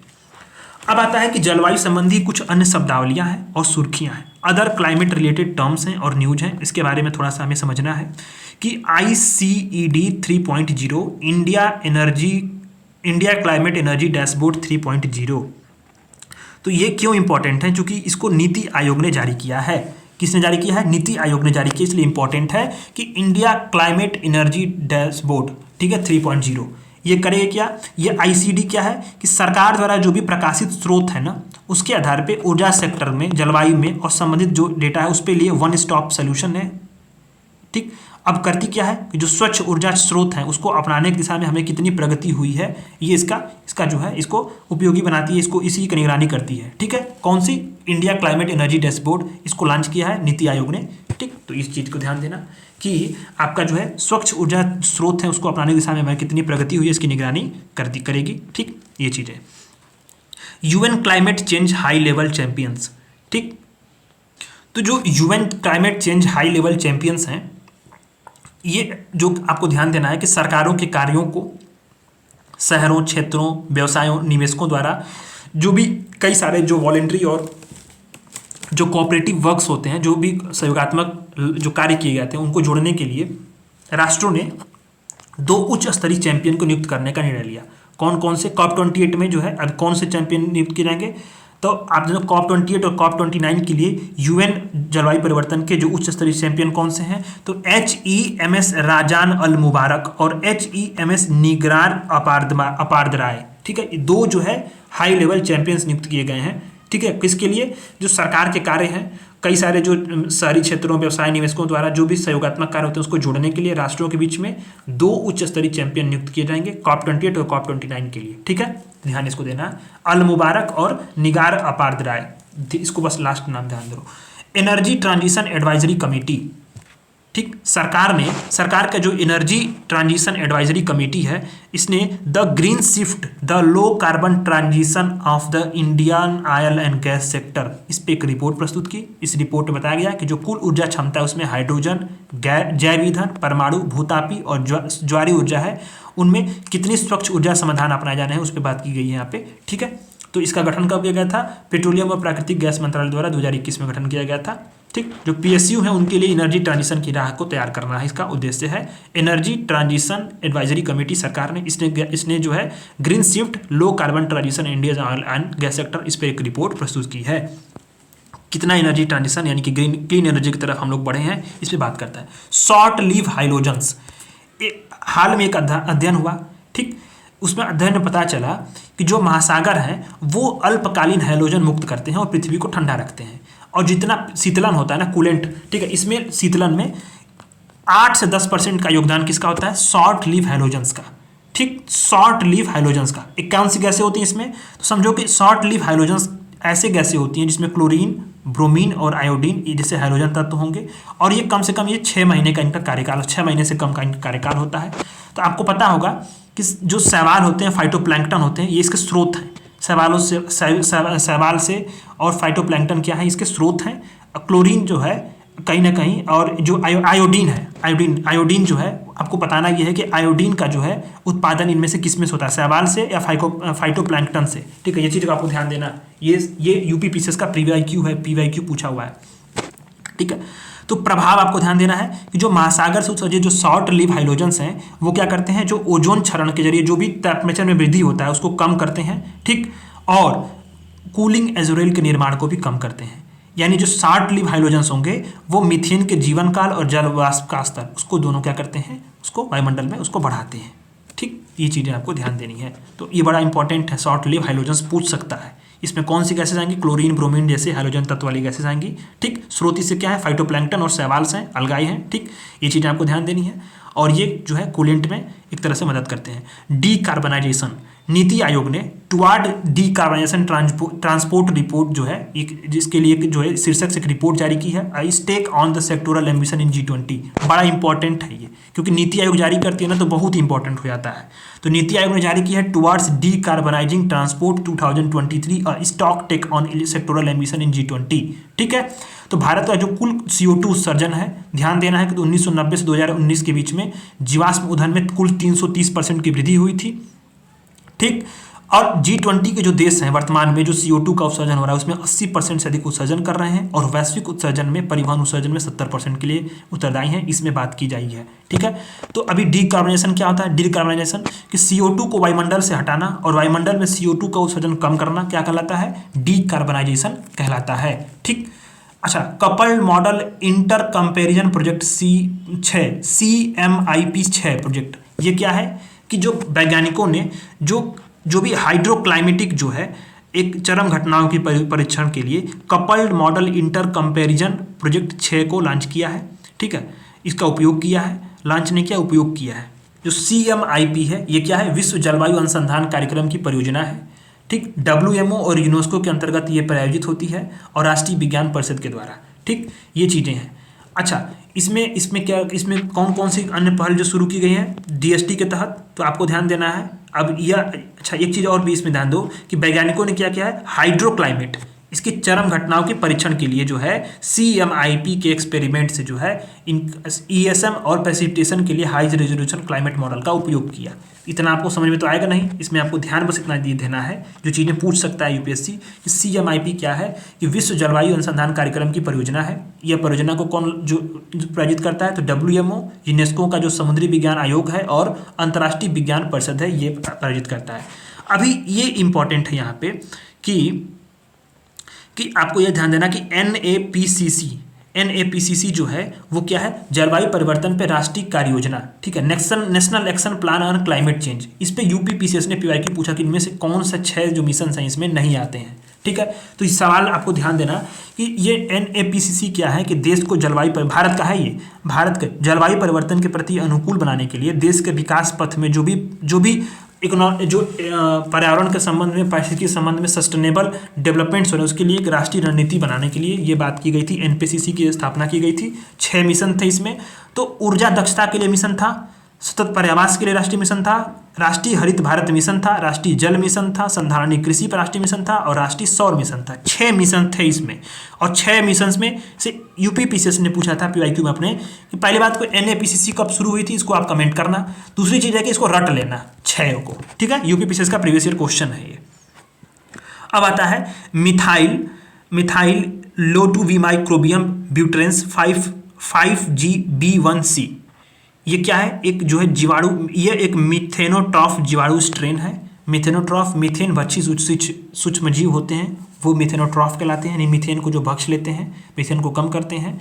तो ये एक जो है मिथेनोट्रॉफ जीवाणु स्ट्रेन है। जो लैंडफिल साइट्स होते हैं वहाँ से क्या होता है? मीथेन का उत्सर्जन होता है, धान के खेतों से होता है, तेल गैस के कुओं से होता है। ये यहाँ पे मीथेन को हटाने में सक्षम है। ठीक, तो आपको ध्यान देना है कि मिथाइलोटुविमाइक्रोबियम ब्यूटेरेंस 5GB1C ये क्या है? एक मिथेनोट्रॉफ है। मिथेनोट्रॉफ क्या कहते हैं? जो मीथेनों को भक्ष लेते हैं, मीथेनों को भक्षने के लिए सूक्ष्मजीव जो माइक्रो ऑर्गेनिजम्स हैं। ठीक, अब ये मीथेन का उपयोग कर लेते हैं, उपभोग कर लेते हैं, और उपभोग करने के बाद बायोमास का उत्पादन करते हैं। इस बायोमास को जो है जलीय कृषि में खाद के रूप में उपयोग कर सकते हैं हम लोग। तो बहुत इंपॉर्टेंट है, इसलिए मैंने इसको रेड से जो है इसको नोट किया है। ठीक है, UPSC अगर इतना बड़ा सवाल पूछ दिया बहुत लोग हालत खराब हो जाएगी, लेकिन आपको ध्यान देना है, चीज़ों को रट लेना है, इसको तो रट लेना है। ठीक है, अब आता है framework for climate resilience and low carbon health system. WHO ने जलवायु लोचशील और निम्न कार्बन जो स्वास्थ्य देखभाल प्रणाली है उसके लिए फ्रेमवर्क का अनावरण किया, जो करेगा क्या? दुनिया भर में जो समुदाय उनके स्वास्थ्य की सुरक्षा में मदद करेगा, ग्रीन हाउस गैस उत्सर्जन को कम करेगा, स्वास्थ्य देखभाल और अन्य प्रणालियों के जो लचीलेपन है उसमें वृद्धि की जाएगी। अब यह फ्रेमवर्क करने के लिए जो है, यह फ्रेमवर्क जो है अटैच लक्ष्यों को लागू करने के लिए महत्वपूर्ण है। अटैच लक्ष्य इसको ध्यान देना है। यहाँ से अटैच लक्ष्य क्या है? तो 2022 में इसको आरंभ किया गया था, WHO की पहल है। अनौपचारिक जो है, अनौपचारिक है, औपचारिक नहीं, अनौपचारिक एक वॉलेंट्री नेटवर्क है जो करती क्या है कि जलवायु लोचशीलता और संधारणीय स्वास्थ्य देखभाल प्रणालियों के लिए COP26 में जो भी महत्वाकांक्षाएं बनाई गई थी, जो भी लक्ष्य निर्धारित किए गए उसके लिए कार्य करता है। अटैच प्रणाली, ठीक है। तो अटैच प्रणाली के लिए framework for the climate resilience and low carbon system जो है, इसके लिए फ्रेमवर्क का उद्घाटन किया है किसने? WHO ने किया है। अटैच लक्ष्यों को जो है लागू करेगा। अटैच लक्ष्य किसके लिए क्या करता है? जो COP26 में जो संधारणीय स्वास्थ्य देखभाल प्रणालियां थी उसके निर्माण के लिए जो भी महत्वाकांक्षाएं तैयार की गई थी, जो भी लक्ष्य तैयार किए गए थे, अटैच उसके लिए काम करता है, ठीक है। ये चीज आपको ध्यान देना है। यहाँ आपको एक बात ध्यान देनी है जस्ट एनर्जी ट्रांजिशन पार्टनरशिप के बारे में। जस्ट एनर्जी ट्रांजिशन पार्टनरशिप क्या है? एक फाइनेंस का एक तंत्र है, वित्त पोषण का एक तंत्र है। इसका उद्देश्य एकमात्र यह है कि जो विकासशील देश हैं, डेवलपिंग कंट्रीज हैं, उन्हें क्या करना है कि जीवाश्म ईंधन आधारित जो भी एनर्जी की जो प्रणालियां हैं उसको हमें छोड़ देना है और उन्हें छोड़ करके स्वच्छ और नवीकरणीय ऊर्जा स्रोतों को अपनाने के लिए हम उसे हेल्प करना है। जस्ट एनर्जी ट्रांजिशन पार्टनरशिप का यही एकमात्र उद्देश्य है। इसकी घोषणा कब हुई थी? तो COP26 में ग्लासगो में जब आयोजन हुआ था तो उसमें इसकी घोषणा की गई थी। तो अभी न्यूज में यह रहा कि इसमें आपको ध्यान देना है कि सेनेगल ने 2.5 billion euro just energy transition partnership के समझौते की घोषणा की गई थी। इसका उद्देश्य ये था कि जो एनर्जी मिक्स है उसमें, यानी एनर्जी मिक्स मतलब जितनी सारी एनर्जी, ओवरऑल एनर्जी जो प्रोड्यूस हो रही है उसमें नवीकरणीय ऊर्जा की हिस्सेदारी को बढ़ा देना है, ठीक। सेनेगल जो है जस्ट एनर्जी ट्रांजिशन पार्टनरशिप पे साइन करने वाला चौथा देश बन चुका है। इसके पहले कौन कौन से देश हस्ताक्षर कर चुके हैं? तो south Africa, Indonesia, Vietnam. Bharat अभी इस पे हस्ताक्षर नहीं किया है। डोनर पूल कौन है, यानी कौन देगा ये?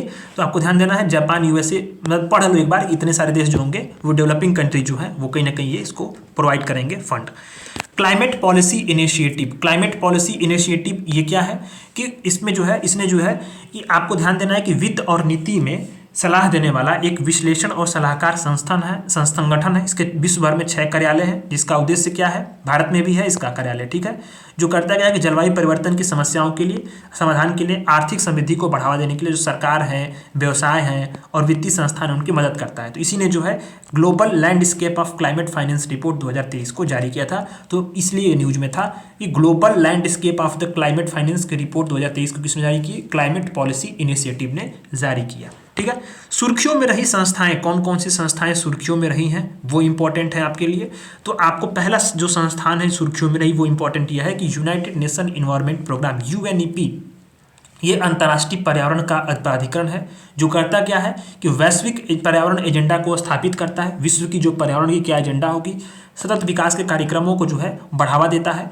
1972 में एक इंटर गवर्नमेंटल जो है ये ऑर्गेनाइजेशंस है, जो स्टॉकहोम सम्मेलन के परिणाम स्वरूप इसको स्थापित किया गया था। इसका जो हेडक्वार्टर है वो कहाँ पे है? केन्या में है। केन्या में कहाँ पे? नैरोबी में, ठीक है। केन्या नैरोबी में है। भारत सहित 193 यानी कि 194 देश इसके टोटल सदस्य हैं। जो अब इसका बजट क्या करता है? तो बजट जो है ये क्या करता है? UNGA है, ठीक है, यूनाइटेड नेशन जनरल असेंबली, नहीं, यूनाइटेड नेशन पर्यावरण सभा जो है वो UNEP के बजट को अनुमोदन प्रदान करती है। यूनाइटेड नेशन इन्वायरमेंट जो सभा है, UNGP नहीं, इन्वायरमेंट सभा। और ये इसका जो फंड कहाँ से आता है? तो स्वैच्छिक अंशदान, यानी कि वॉलंटरी जो है लोग प्रोवाइड करेंगे पैसे, जो लोग स्वच्छता से जो है जो इसमें दान करेंगे वहीं से आता है। पर्यावरण कोष जो है UNEP का प्रमुख कोष है, ठीक। अब कई सारे कन्वेंशंस के लिए मेजबानी करता है, उसको आपको मत ध्यान दो। तो अभी यहाँ पे ध्यान देना कि UNEP है, इसके द्वारा जो है कि कॉमन कार्बन मैट्रिक जो है ये शुरू किया गया। क्या है इसके द्वारा समर्थित? दुनिया भर में जो भवन निर्माण है उसमें कार्बन फुटप्रिंट का आकलन कितना कार्बन फुटप्रिंट पैदा हुआ, कितने कार्बन उत्सर्जन हुए हैं, उसका फुटप्रिंट को आकलन करने के लिए कॉमन कार्बन मैट्रिक को शुरू किया गया, विकसित किया गया। किसके द्वारा? UNEP के द्वारा, ठीक। ये चीज को आपको ध्यान देना है। अच्छा, जो IPCC है, ठीक है, इसकी मेजबानी कौन करता है? तो UNEP करता है और WMO करता है। तो IPCC आपको ध्यान देना है कि जलवायु परिवर्तन पे जो है IPCC जो है ये क्या है? अंतर सरकारी पैनल है। इसकी जो मेजबानी कौन करते हैं? तो WMO करेगा और दूसरा कौन करेगा? UNEP करेगा, ठीक है। ये भी चीज़ें आपको ध्यान देनी है। अच्छा, UNEP के तहत कौन कौन से समझौते हुए हैं? तो समझौते ये हुए हैं कि इसमें आपको लर्न कर लेने हैं। पहला साइट समझौता, जो वन्य जीव हैं और वनस्पति हैं जो संकटग्रस्त हैं उनके लिए अंतर्राष्ट्रीय व्यापार पे कन्वेंशन साइट्स जो था 1973 में इसी के तहत आया गया था। ठीक, यूएनईपी का आपको पता है स्टॉकहोम सम्मेलन के परिणाम स्वरूप आया था 1972 में। ठीक, तो 1973 में साइट सी के तहत साइन हुआ। वन्य जीवों के जो प्रजातियां हैं, प्रवासी प्रजातियों पर उस पर संरक्षण के लिए कन्वेंशन आया, यानी बॉर्न कन्वेंशन। ठीक, 1979 में दूसरा कन्वेंशन है। तीसरा जो है ओजोन परत पे वियना कन्वेंशन है, ओजोन परत के संरक्षण के लिए। इसी के परिणाम स्वरूप जो है मॉन्ट्रियल प्रोटोकॉल जो है आया। ठीक है, अब मॉन्ट्रियल प्रोटोकॉल के बारे में पहली क्लास में मैं आपको बता चुका हूँ। तो ओजोन परत के लिए संरक्षण के लिए वियना कन्वेंशन भी आया इसी यूएनईपी के थ्रू। अच्छा, जो खतरनाक अपशिष्ट हैं उनके सीमा पार यानी क्रॉस बॉर्डर जो आवाजाही हो रही है, नियंत्रण हो रहा है, इसके निपटान के लिए बेसल कन्वेंशन आया 1979 में। ये चीज़ को ध्यान देना है। जैव विविधता कन्वेंशन आया सीबीडी 1992 में आया था। रॉटेंडम कन्वेंशन 1998 में आया। रॉटेंडम कन्वेंशन किस लिए है तो ध्यान देना इसको, अंतर्राष्ट्रीय व्यापार में जो खतरनाक रसायन कीटनाशक हैं उनके प्रयोग के लिए, उनको जो है विनियमित करने के लिए रॉटेंडम कन्वेंशन आया। अच्छा, अस्थायी जो कार्बनिक प्रदूषण है उस पर स्टॉकहोम कन्वेंशन 2001 आया। और जो सबसे 2013 में सबसे लास्ट कन्वेंशन कौन है, पारापे मिनीमाता कन्वेंशन। ये यूएनईपी के तहत जो है कुछ ऐसे समझौते हैं जो परम प्रमुख हैं, इंपॉर्टेंट है। अभी यूएनईपी द्वारा हाल ही में कुछ रिपोर्ट्स जारी की गई थी। Adaptation gap report 2023, adaptation gap report 2023 जारी की थी यूएनईपी के द्वारा। जो इसका ध्यान है कि जो कौन क्या इसमें इसका मतलब एडॉप्टेशन गैप होता क्या है कि जो वास्तव में जो अनुकूलन संबंधी उपाय क्रियान्वित किए गए हैं और जितना लक्ष्य निर्धारित किया गया है, जितना लक्ष्य निर्धारित है, सामाजिक लक्ष्य ये है, और जितना अनुकूलन संबंधी उपाय किए जा गए हैं उसके बीच का जो गैप है उसी को बोलते हैं एडॉप्टेशन गैप। ठीक, इसी पर रिपोर्ट आई किसके द्वारा, यूएनईपी के द्वारा। तो रिपोर्ट में बताया गया कि जो फाइनेंस उपलब्ध कराया जा रहा है वो उससे कितना, विकासशील देशों को लगभग 10 से 18 गुना ज़्यादा जरूरत है। ठीक, अब एक बात ध्यान देना है कि जो सांस्कृतिक विरासत और देशज ज्ञान का जो जलवायु परिवर्तन का हानि हो रही है इस पर, उसकी हानि लॉस एंड डैमेज जो कार्य योजना थी उसमें उपेक्षा कर दी गई है। तो लॉस एंड डैमेज वाला जो है कार्य योजना, ये अभी मैंने पिछली क्लास में जो है पहली क्लास में COP28 में जो है बताया था आपको। ठीक है, इसको ध्यान देना। Emission gap report, emission gap report जो है ये भी जारी किया गया यूएनईपी के द्वारा। तो ये 14वां संस्करण है जिसमें वैश्विक ताप वृद्धि को 2 डिग्री सेल्सियस और 1.5 डिग्री सेल्सियस तक सीमित रखने के जो वैश्विक प्रयास हैं उस पर ये आकलन करती है। तो ध्यान देना है इसमें कि जो बताया गया इस रिपोर्ट में कि जो मौजूदा नीतियां अगर ऐसी रहीं तो वैश्विक ताप को 3 डिग्री सेल्सियस तक सीमित रखा जा सकता है। ठीक, और अभी ध्यान देना है कि जो वैश्विक स्तर पर सबसे अधिक जो आय वाली जो आबादी है वही 48% ग्रीन हाउस गैस का उत्सर्जन कर रही है। ठीक, और इसमें सबसे जो प्रमुख ये बात है कि जो वैश्विक ग्रीन हाउस गैस उत्सर्जन है 2021 से 22 के बीच में 1.2% की वृद्धि हुई है। ये बड़ी खतरनाक स्थिति है जिसमें कि जीवाश्म दहन और औद्योगिक गतिविधियां जिम्मेदार हैं। अन्य रिपोर्ट्स भी हैं जिसमें सब कुछ याद करना जरूरी नहीं है, इसमें तीन रिपोर्ट, व्हाइट कुकिंग। ठीक, ये रिपोर्ट है। ग्लोबल इन्वायरमेंट आउटलुक जारी करता है। ग्लोबल क्लाइमेट लिमिटेशन रिपोर्ट्स ये भी जारी करता है। ठीक, सर्कुलर इकोनॉमी को भी जारी करता है, तो ये भी ध्यान देना है। बिल्डिंग मटेरियल पे भी जारी करता है रिपोर्ट। तो ये यूएनईपी इतने सारे रिपोर्ट्स जारी किए। अब दूसरा संगठन आता है World Meteorological Organization, WMO। News में था, अभी ऊपर आपने पढ़ा WMO की बार बार। तो यूएन की एक विशेष एजेंसी है जो पृथ्वी की जो वायुमंडल है उसकी स्थिति बात करती है, वजह महासागरों की और जलवायु के बीच में जो भी इंटरेक्शंस हो रहे हैं उस पर यूएन की क्या है, एक आधिकारिक संस्था है। ठीक, ये इंटर गवर्नमेंटल ऑर्गेनाइजेशन है, आपकी ध्यान देना है। अच्छा, इसका मुख्यालय जेनेवा में है। भारत से 194 देश इसके सदस्य हैं, वही जितने जो है यूएनईपी के थे। इसने रिपोर्ट्स जारी की हैं, उन रिपोर्ट्स को देखते हैं और ये आपका जो है पहला यूनिट खत्म हो जाएगा। तो रिपोर्ट्स कौन से जारी की हैं, तो state of the global climate report 2023 को जारी किया है, 2022 को जारी किया है। State of the global climate 2022 report, इसमें बताया गया कि वैश्विक तापमान जो है वो क्या है 2022 में लगभग जो है 1.5 डिग्री सेल्सियस अधिक था। 3 ग्रीन हाउस गैसेस इसके लिए जिम्मेदार थी, carbon dioxide, methane, nitrous oxide. इसमें रिकॉर्ड स्तर की जो कंसंट्रेशन था वो पहुंच चुका था पूरे विश्व में, तो ये जिम्मेदार थी। ग्रीन हाउस गैस बुलेटिन जारी किया, तो बताया कि 2022 में CO2 की जो सांद्रता है वैश्विक स्तर पे 717 ppm पहुंच गया था, जो कि प्री इंडस्ट्रियलाइजेशन में लगभग 150% की वृद्धि हुई थी, प्री इंडस्ट्रियलाइजेशन पीरियड के स्तर से देखा जाए तो। ठीक, ये चीज़ें हैं। 2022 में मीथेन और N2O की जो है वो भी सांद्रता भी काफ़ी ज़्यादा बढ़ चुकी थी, ये चीज़ें यहाँ पे बताई गई थी। रेडियो एक्टिव फोर्स थी वो भी बढ़ी थी। अब रेडियो एक्टिव फोर्सिंग क्या है, रेडियो एक्टिव फोर्सिंग में भी जो है बढ़ोतरी हुई थी 49% की। तो रेडियो एक्टिव फोर्सिंग यह है कि जो पृथ्वी का वायुमंडल है, जैसे वायुमंडल है उसमें जो भी प्रवेश करने वाला सौर विकिरण है और उसके बाद जितना उसमें बाहर आ रही है उस वायुमंडल के जो पृथ्वी का वायुमंडल से उसके बीच का अंतर है, ये क्या है आपका रेडियो एक्टिव फोर्सिंग। ठीक है, इसमें 49% की वृद्धि, यानी कि जो विकिरण आ रहा है वो अवशोषित हो जा रहा है कहीं ना कहीं, ये बड़ी समस्या है। State of the global water resource 2023 ये रिपोर्ट जारी की गई थी, जिसमें बताया गया कि 50% से जो अधिक जो वैश्विक जल ग्रहण क्षेत्र हैं और जलाशय हैं उनमें अधिकतर जो है परिवर्तन देखा गया है, और ये सामान्य से शुष्क की अवस्था में पाए गए हैं, यानी कि वो सूख रहे हैं। ठीक, कुल ग्लेशियर के जो तापमान कुल ग्लेशियर तापमान में लगभग जो है 4.3% की कमी हुई है। कौन कौन से? एशियन वाटर टावर में, जैसे कि एशियन वाटर टावर में कौन कौन से आते हैं? तिब्बत का पठार, हिमालय, काराकोरम, हिंदू कुश, पामीर, तियान, शान पर्वत, ये इसको जो है ये आते हैं एशियन वाटर टावर। यहाँ से जो है बहुत सारी नदियाँ निकलती हैं, बहुत सारे ग्लेशियर्स हैं। ठीक है, तो ये भी चीज़ देखा गया है। मृदा की नमी से और वाष्प उत्सर्जन से नदी अपवाह स्थितियों में बदलाव देखे गए हैं। तो state of the global water resource में बात की गई है। ये जो WMO है कुछ अन्य रिपोर्ट जारी करता है, global climate report, state of the climate services report, global atmospheric watch, air quality and climate bulletin, और लास्ट जो है global annual to the decadal climate report. तो बस इसमें आपको ध्यान पढ़ लेना है और कुछ कुछ जो रिपोर्ट्स यहाँ बताएंगे उसको याद कर लेना है। अब आपकी ये जो पहली यूनिट है वो कंप्लीट हो गई है, पहला यूनिट कंप्लीट हो गया है एकदम, इसमें कुछ भी नहीं बचा है। अब हमको दूसरे यूनिट से शुरुआत करनी है। तो मैंने आपको जो है पर्यावरण का जो आपका ये जो PT 365 है, इसमें मैंने आपकी जो क्लास ली है, इसमें 2 क्लासेस में जलवायु परिवर्तन संबंधी जितने सारे मुद्दे थे सबको खत्म करा दिया है। बहुत थोड़ा हेक्टिक है, मैं जानता हूँ कि इसमें बहुत सी चीज़ें ऐसी हैं जिसको आप याद तो नहीं कर पाओगे, पर ये चीज़ है कि इसमें से छोटा छोटा इसको क्रिस्प टाइप से अगर लिख लो, आप लिख के याद करो, ठीक है, तो ये इसमें से आपको बहुत सी चीज़ें याद हो जाएंगी। और ये बड़ा इंपॉर्टेंट है UPSC, क्योंकि पर्यावरण जो IFS का पेपर होता है फॉरेस्ट सर्विस का, UPSC में वो एकदम एक साथ होता है। ठीक है, तो उसमें पर्यावरण का जो हिस्सा है UPSC के पेपर में वो थोड़ा सा बढ़ा रहता है, उसका वेटेज है। ठीक, तो ये थोड़ा इंपॉर्टेंट है। इसमें बहुत सी चीज़ें हम लोग देखी हैं। तो पहली क्लास और दूसरी क्लास में आपका यूनिट 1 क्लाइमेट चेंज कंप्लीट हो चुका है। ठीक, क्लाइमेट चेंज कंप्लीट हो चुका है। अब इसके बाद जो है हम लोगों को प्रदूषण से शुरू करना है, पॉल्यूशन से शुरू करना है। तो कल की क्लास से हम लोग जो है यूनिट 2 से शुरुआत करेंगे, और ये भी जो पूरी मैगजीन है वो करीब करीब 10 से 12 क्लासेस लगेंगी और ये पूरी मैगजीन आपकी खत्म हो जाएगी। ठीक है, चैनल को सब्सक्राइब जरूर करिएगा, अपने फीडबैक जरूर दीजिएगा।